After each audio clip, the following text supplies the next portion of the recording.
Final మనకి చూపిస్తాం కానీ బ్యాక్గ్రౌండ్ ఎంత ఉంటుంది. ఇది యాక్చువల్ ఫ్యాబ్రిక్ కటింగ్ కూడా అవ్వలేదు, కానీ యాజ్ హాఫ్ సారీ లాగా డ్రేప్ చేశాను అనమాట. నేను స్వాతి ఫ్యాన్సీ స్టోర్స్ లో ఉన్నాను, రామ్కోటి.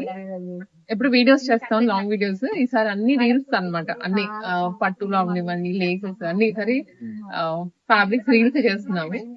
సో వేరే వాళ్ళకి డ్రేప్ చేయడం ఎందుకు, ఒకేసారి డ్రేప్ చేసి మీకే చూపిద్దామని నేనే డ్రేప్ చేయించుకుంటున్నా. ఎక్కడ కటింగ్ లేదు, కంప్లీట్ మీటర్ వైజ్ ఉంది అట్లనే, కానీ యాజ్ హాఫ్ సారీ లాగా మనము కటింగ్ చేసి స్టిచింగ్ చేయిస్తాం కదా, యాజ్ అలాగే డ్రేప్ చేసేసి ఉంటాను. ఆర్టిస్ట్ బాగుంది. హాఫ్ సారీ ఫంక్షన్స్ ఇప్పుడు చాలా మంది చూస్తూ ఉంటారు కదా, కావాలి అని. సో ఇది టోటల్ సెట్ ఇక్కడ దొరుకుతుంది, మీరు తీసేసుకొని పిల్లలకైనా పెద్దవాళ్ళకైనా కుట్టించుకోవచ్చు. బాగుంది. ఈ కలర్ కాంబినేషన్ కూడా నేనేం పిక్ చేయలేదు, వీళ్ళే పిక్ చేసి ఇది బాగుంటుందని సెట్ చేశాను అనమాట. ఇది పట్టు కాదు, పైతాని బనారస్ అనమాట ఫ్యాబ్రిక్. పట్టు అయితే మనకి ఇక్కడ ప్యూర్ ఉండవు కదా, ఉండవు, బట్ ఆ లుక్ లో ఉంటాయి. సేమ్ యాజ్ ప్యూరే ఉంటుంది, పైతాని గానీ బనారస్ లో కానీ ప్యూర్. సో ఫైనల్ లుక్ ఇది, ఫైనల్ లుక్ ఇది. ఇవి కూడా ఫ్రిల్స్ కూడా తను జస్ట్ ఇలా హ్యాండ్ తోనే డ్రేప్ చేసేసింది.